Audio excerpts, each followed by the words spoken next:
मस्त मालवणी किचन मध्ये तुमचं स्वागत आहे। आज आपण बनवूया महाराष्ट्रीयन पद्धती डाळ। चला तर बघूया आपण आता महाराष्ट्रीयन पद्धती डाळ कशी बनवायची। मस्त मालवणी किचन मध्ये तुमचं स्वागत आहे। आज आपण बनवणार आहोत तूर डाळ।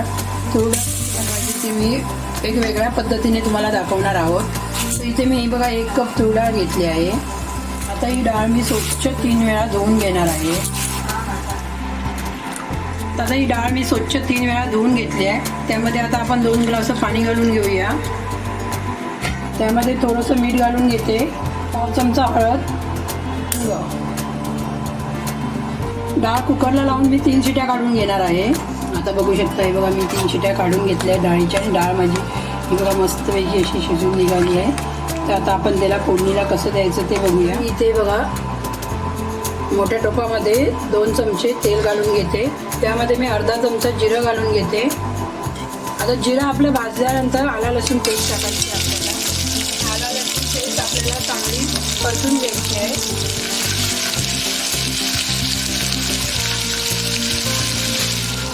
आलं लसूण पेस्ट व्यवस्थित भाजून घ्यायची आपल्याला।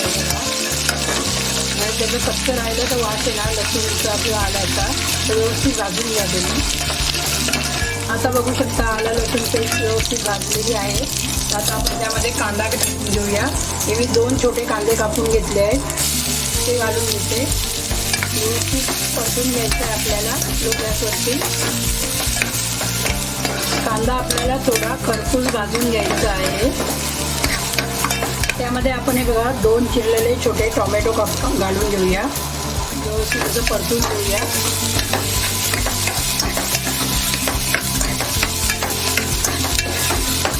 सर्व आपल्याला स्लो गॅसवरतीच करायचं आहे।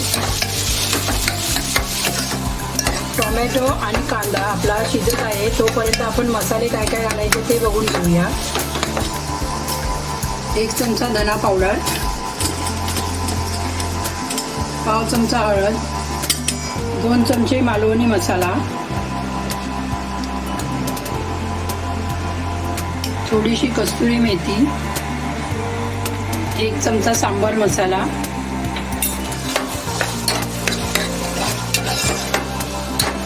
त्यामध्ये सर्व मसाले घालून घेऊया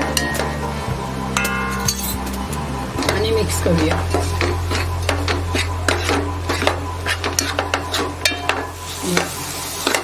आता हे व्यवस्थित आपल्याला तेलामध्ये परतून घ्यायचे आहे।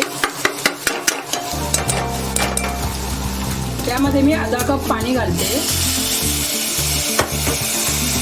आणि व्यवस्थित परत मिक्स करून घेते। डाळीमध्ये मी 1 ग्लास पाणी घालून घेते।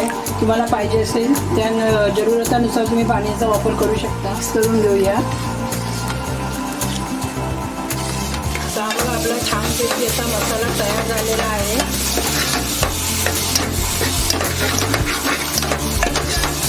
आता ही बघा डाळ घालून घेऊया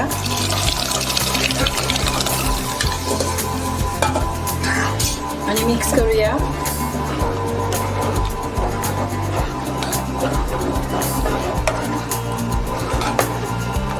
आता तुम्ही बघू शकता जेवढी आपल्याला पाहिजे असेल तेवढी डाळीमध्ये पाणी टाकून तुम्ही वाढवू शकता। त्याला एक किंवा 2 चांगल्या उकळ्या फुटेपर्यंत आपल्याला शिजून घ्यायची आहे। आता तुम्ही बघू शकता ही बघा डाळीला चांगली उकळी फुटली आहे। तर त्यामध्ये आता आपण 2 कोकम घालून घेऊया। कोकम नसेल तर चिंच टाकली तरी चालेल किंवा चिंचेचं पाणी, चवीनुसार मीठ।